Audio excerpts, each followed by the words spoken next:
Hello, algebra students. We're going to do some of the problems that were on the Chapter 9 review, homework 26, and so you can check your answers or do them with me. So the first section is quadratic equations, and the first decision when you're given a quadratic equation, the first thing you have to do is put it in standard form. So this one's already in standard form, right? And standard form is ax squared plus bx plus c equals 0. So if possible, I'd rather solve it by factoring. So I look and see, okay, can I factor this one? So I'm multiplying the first and the last terms, negative 14x squared.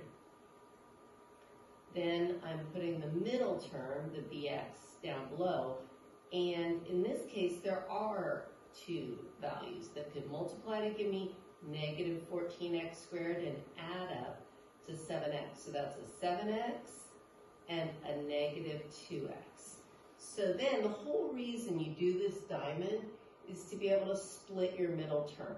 So then if I write out x squared plus 7x minus 2x minus 14 equals 0. The only thing I did was split that middle term. The reason I do that is this lets me, I like to say, unfoil. Because when you multiply the binomials and you end up with those four terms, we're just going the other way. We're going backwards. So I look at the first two terms, I factor out an x. I look at the next two terms, I factor out a negative 2. You know this is going right if these two binomials match. So then, when I write this as two binomials, it'll be the x plus 7 times the two pieces that were like the leftovers, what you distributed out. X minus 2 equals 0. And the nice thing about factoring is you can always check it. If I multiply these two together, I get x squared minus 2x plus 7x minus 14. It would equal x squared plus 5x minus 14. So now I just need to use what we call the zero product property, because there are two x's that would make this true. What x would make x plus 7 equal 0?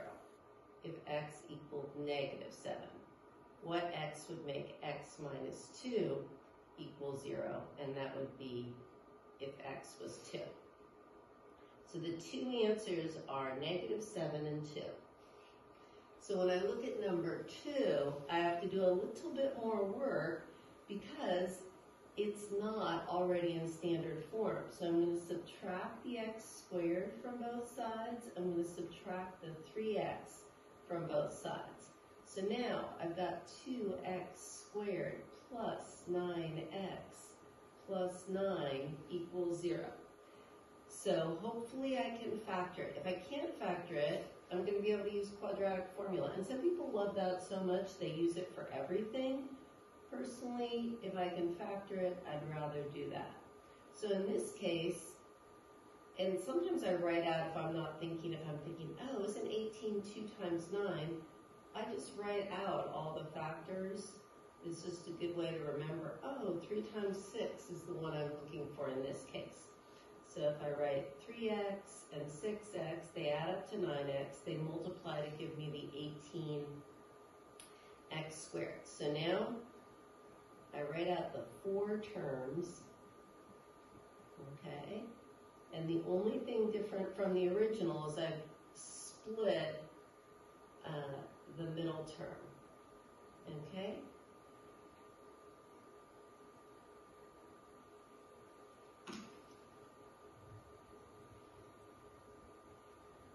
Which was a 9x, okay? Because when I subtracted these.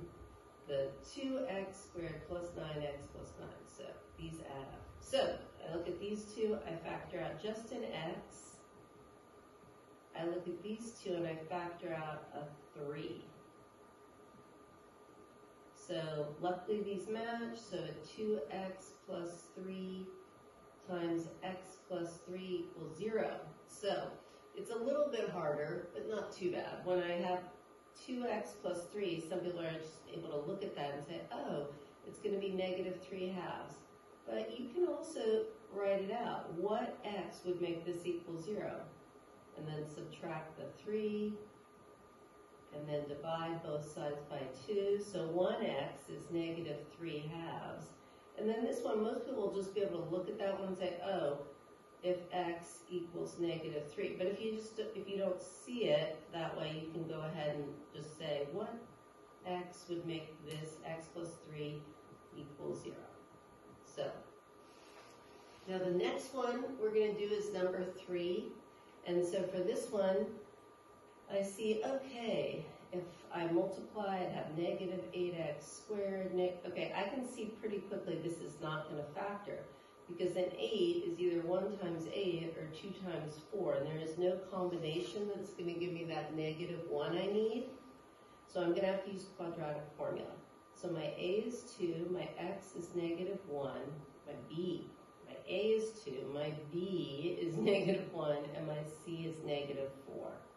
So x equals negative b, so that's negative of negative 1, plus or minus the square root of 1 squared, which is 1, minus 4 times my a, which is 2, and then my c, which is negative 4. The whole thing over 2 times 2.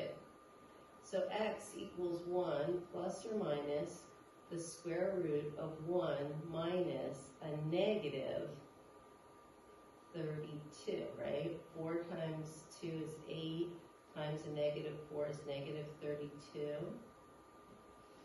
So this answer is going to be, it's a perfectly acceptable answer if you write x equals 1 plus or minus the square root of 33 over 4, because this cannot be simplified any further. There's no perfect squares that go into 33.